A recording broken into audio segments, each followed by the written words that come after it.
நமஸ்காரம். 1000 நாமங்கள் 1000 கதைகள் 378வது திருநாமம் ஸ்ரீகர்பாய நமக. ராம பாணத்தால் தாக்கப்பட்டு கீழே விழுந்த வாலி பாணத்தில் இருந்த ராம நாமத்தை கண்டு தன்னை தாக்கியவன் ராமன் என உணர்ந்தான். தன் எதிரே ராமனை கண்ட வாலி பலவாறாக ராமனை ஏசினான். ராமனின் செய்கையை குறித்து பல கேள்விகளும் கேட்டான்.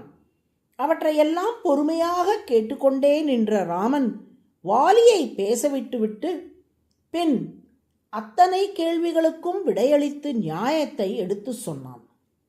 ராமனை நிந்தித்த போது வாலியின் கூற்றாக கம்பர் ஒரு பாடல் அமைத்துள்ளார். கோவியல் தருமம் உங்கள் குலத்து உதித்தோர்கட்கு எல்லாம் ஓவியத்து எழுத ஒண்ணா உருவத்தாய் உடைமையன்றோ ஆவியை சனகன் பெற்ற அன்னத்தை அமிழ்தின் வந்த தேவியை பிரிந்த பின்னை திகைத்தனை போலும் செய்கை ஓவியத்து எழுத ஒண்ணா உருவத்தாய். சித்திரத்தில் எழுத முடியாத பேரழகுமிக்க வடிவம் கொண்ட ராமா, கோவியல் தருமம் அரசநீதி என்பது உங்கள் குலத்து உதித்தோர்கட்கு எல்லாம் உங்கள் சூரிய குலத்தில் பிறந்த எல்லோருக்கும் உடைமையன்றோ பரம்பரை சொத்து அல்லவா?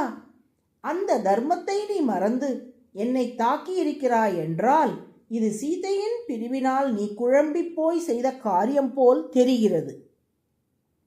ஆவியை உயிரான சீதையை பிரிந்து வெற்று உடல் போல் நீ ஆகிவிட்டாய். சனகன் பெற்ற அன்னத்தை தண்ணீர் பாலை பிரித்து அறியும் அன்னம் போன்ற சீதையை இழந்ததால் தர்மம் அதர்மத்தை பிரித்து அறிய தெரியாமல் என்னை தாக்கிவிட்டாய். அமிழ்தின் வந்த தேவியை பார்க்கடலில் அமுதத்தோடு தோன்றிய மகாலட்சுமி என்னும் அமுதை இழந்தபடியால் நீ நஞ்சாக மாறிவிட்டாய். பிரிந்த பின்னை திகைத்தனை போலும் செய்கை அவளை பிரிந்த திகைப்பில் மனம் குழம்பி நீ செய்த செயல் இது. சீதை உன்னோடு இருந்திருந்தால் இச்செயலை அனுமதித்திருக்க மாட்டாள். இவ்வாறு வாலி பேசவே ராமன் தலை குனிந்தானாம். அவமானத்தாலா? நிச்சயமாக இல்லை. ஆனால் ராமன் தலை குனிந்து விட்டு மீண்டும் நிமிர்ந்தவாறே வாலி தனது தவறை உணர்ந்து, ராமா, என்னை மன்னித்தருள வேண்டும். நான் என் தம்பியின் மனைவியை அபகரித்தது என் தவறு. அதற்கான தண்டனையை நீ எனக்கு சரியாகத்தான் வழங்கியிருக்கிறாய் என்றான். அதெப்படி ராமன் குனிந்து நிமிர்ந்தவுடன் வாலியின் மனம் மாறும்? ராமன் அவமானத்தால் தலைகுனியவில்லை. சீதையை பிரிந்ததால் குழம்பி போய் என்னை தாக்கினாய் என்று வாலி சொன்னான் அல்லவா? சீதை எங்கும் போகவில்லை, இதோ என் மார்பில் இருக்கிறாள் பார் என்று வாலிக்கு காட்டவே ராமன் தலைகுனிந்து தனது திருமார்பை பார்த்தான். திருமகளும் திருமாலும் என்றும் பிரிவதே இல்லை. சீதை ராமனை பிரிந்து இருப்பதெல்லாம் அவதாரத்தில் அவர்கள் செய்யும் நாடகமே என உணர்ந்தான் வாலி.